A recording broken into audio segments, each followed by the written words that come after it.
Hello guys, magandang araw po sa inyong lahat.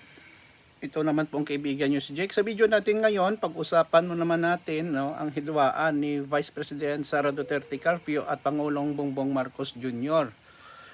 Ang tanong, may nagtanong, bakit ayaw mag-attend ng SONA or State of the Nation Address ni VP Sara this coming 2025? No? Alam po natin, every year ang ating mahal na Pangulo ay nagbibigay ng kanyang State of the Nation Address. Bakit ayaw niya naman mag-attend? Ano naman ang kanyang mga dahilan? Yan po ang ating pag-usapan. So kung bago lang kayo sa channel ko at gusto nyo ang video natin, paki-like lang po, share, and huwag kalimutang mag-subscribe. Maraming salamat po sa inyong walang sawang pagsubaybay, panonood, pag-like, pag-comment, pagbigay ng mga kuro at opinion nyo.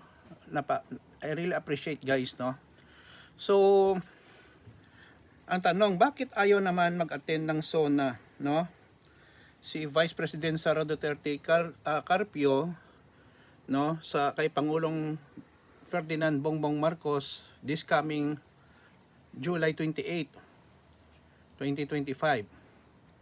Unang dahilan, hindi ito nakikita niya bilang makabuluhan. Nonsense daw.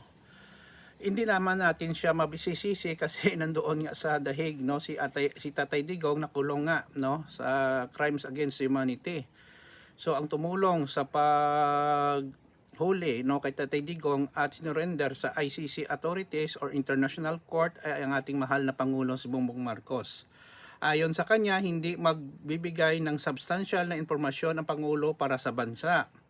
Kaya mas gusto niyang gamitin ang oras niya sa pakikipag-ugnayan sa mga overseas Filipino workers or OFW kaysa makinig sa SONA ng ating mahal na Pangulo. Pangalawa, alam naman natin na si VP Sara palagi lang nag-abroad, no? Prior engagement abroad. Kumpirmado niyang hindi makadalo dahil may nakaschedule na pagtitipon siya sa Filipino community sa South Korea na sabay din sa SONA. Ito po ang nangyayari, no, kay VP Sara. Parang tingin ko absent na Vice President, palagi lang nasa abroad, no? Instead na atupagin ang kanyang responsibility sa mga problema dito sa bayan, ay parang wala siyang pakialam, parang nagbabakasyon lang siya. Palagi lang doon sa abroad, no? Naintindihan ko naman kasi binibisita niya ang kanyang itay, no, si Tatay Digong na napiit doon sa ICC Detention Center, no, sa Dahig, the Netherlands. Pero isipin niya naman na sinusulduhan po siya ng tax natin, okay, mga taxpayers. At siya ay isang opisyal ng pamahalaan. Okay, ang pangatlong dahilan, nagpapatuloy ang politikal na alitan sa pagitan nila ni Pangulong Bongbong Marcos. Matapos ang kanilang unang pagkatambal noong 2022, lumalim ang idwaan nila. Nag-resign siya sa kabinete noong Hunyo 2024 bilang DepEd Secretary na harap sa impeachment at mas lumala pa ang tensyon.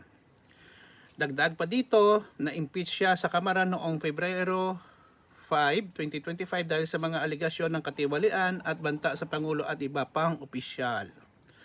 Ika-apat na dahilan kung bakit ayaw na ni VP Sara mag-attend sa SONA ng ating mahal na Pangulo, it is her choice. Kanya pong desisyon ayon sa Malacanang. Ayon sa Malacanang at House Secretary General Reginald Velasco, malaya siyang huwag dumalo tulad ng ginawa niya noong nakaraang taon. Binigyan siya ng house, ng upuan at holding room kung sakaling magbago ang isip niya. So, yun po guys ang mga dahilan kung bakit walang kagana-gana umattend ng SONA or State of the Nation Address si Vice President Sara Duterte Carpio.